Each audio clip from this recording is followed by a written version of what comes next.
पाकिस्तान में कोरोना के तस्दीकशुदा केसेस की तादाद 2,70,400 हो गई। मौलिक वायरस मजीद 54 जिंदगियां निकल गया, जिसके बाद अमवात की तादाद 5,763 हो गई। मजीद जानते हैं इस रिपोर्ट में।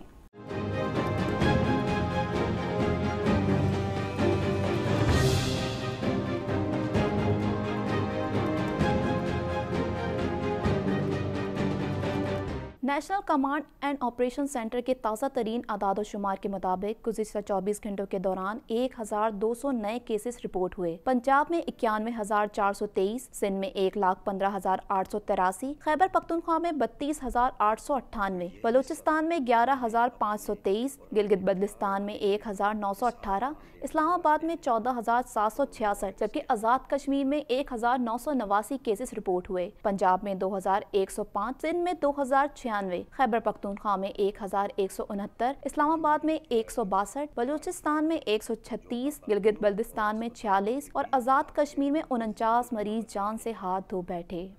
पाकिस्तान अक़वाम मुत्तहिदा की इक़्तिसादी और समाजी कौंसिल का मुतफ़्फ़िका तौर पर सदर मुंतखब कर लिया गया। पाकिस्तान के मुस्तकिल मंदूब मुनीर अकरम इक़्तिसादी और समाजी कौंसिल की सदारत करेंगे। इस हवाले से मज़ीद जानते हैं।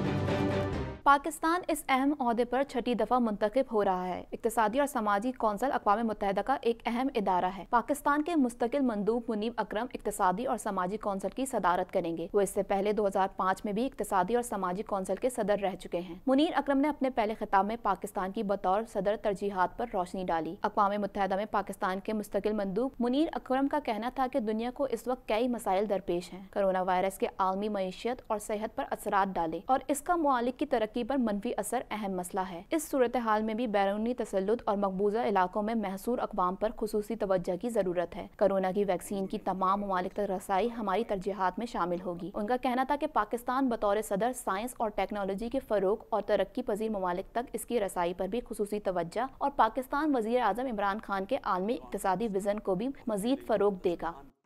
मलेशिया में काम करने वाले 18 पायलट्स के लाइसेंस दुरुस्त करार देने के बाद सिविल एविएशन मलेशिया ने तमाम ग्राउंड किए गए पाकिस्तानी पायलट्स को बहाल कर दिया। इस हवाले से मजीद जानते हैं।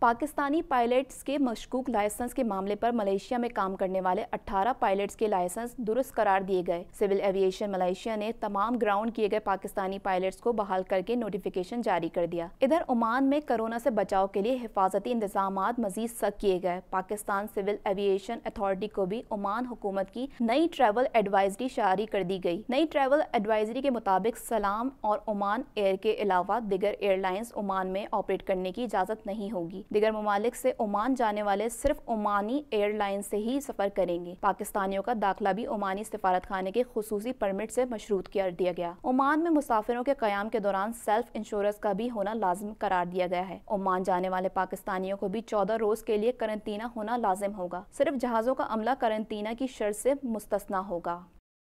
वफाकी वज़ीर कानून फ़ारूक नसीम का कहना है कि भारतीय जासूस कुलभूषण यादव की कोई सज़ा माफ़ नहीं की। ऑर्डिनेंस में ना तो मुजरिम की सज़ा ख़त्म की गई और ना ही कोई सहूलत दी गई है। इस हवाले से मज़ीद जानते हैं।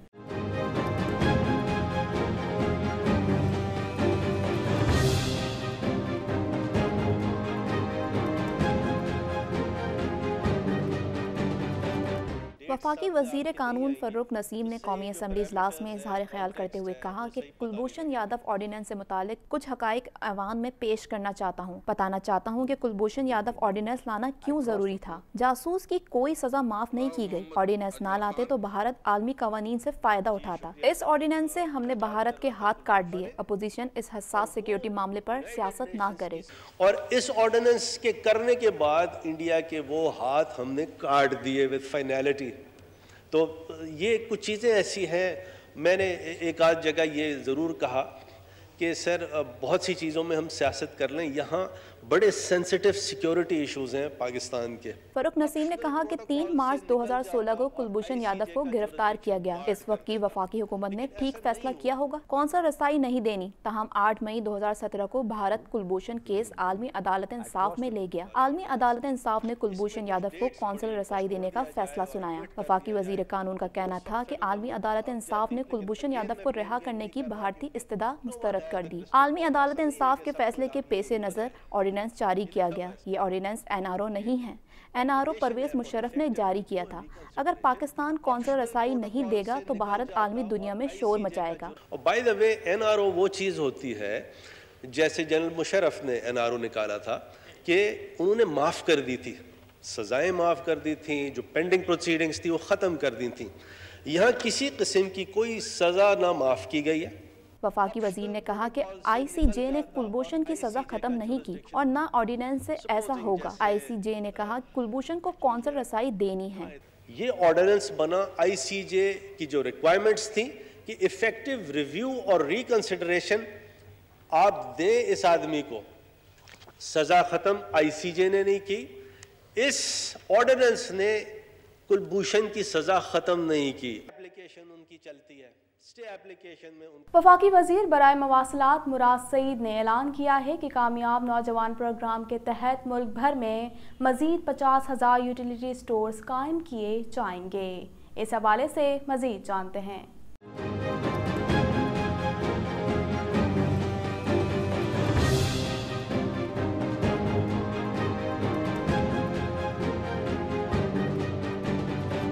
वफाकी वजीर मुराद सईद ने कौमी असम्बली में वक्फा सवालात में जवाब देते हुए कहा कि 50,000 यूटिलिटी स्टोर्स कामयाब नौजवान प्रोग्राम के तहत खोले जाएंगे। उन्होंने कोरोना के बाद मुख्तलिफ शोबों को 1240 अरब रुपए रिलीफ की तफसीलात भी पेश कर दी। तफसीलात में बताया गया कि एमरजेंसी रिस्पांस के लिए 190 अरब और NDMA के लिए 25 अरब रखे गए, तिब्बी सामान के लिए 50 अरब और हंगामी फंड्स के लिए 100 अरब रुपए मुख्तस किए गए। शहरियों के रिलीफ के लिए 570 अरब रुपए रखे गए हैं। ज़राअत एमरजेंसी के लिए 270 अरब और SME के लिए 100 अरब रुपए रखे गए हैं। यौमिया उजरत मजदूरों के लिए 200 अरब रुपए रखे गए हैं। पेश की गई तफसीलात के मुताबिक गैर महफूज घरानों और पनागाहों के लिए 150 अरब रुपए रखे गए हैं। पेट्रोल डीजल पर रिलीफ के लिए 70 अरब और यूटिलिटी स्टोर्स के लिए 50 अरब रुपए रखे गए हैं। बिजली, गैस और अदायगी के मौखर के लिए 100 अरब रुपए रखे गए हैं। कारोबार मईशत के लिए 480 रुपए मुख्तस किए गए हैं। गंदम काश्तकारों को अदायगी के लिए 280 रुपए और बरामद कंदान की मदद में 100 अरब रुपए रखे गए हैं।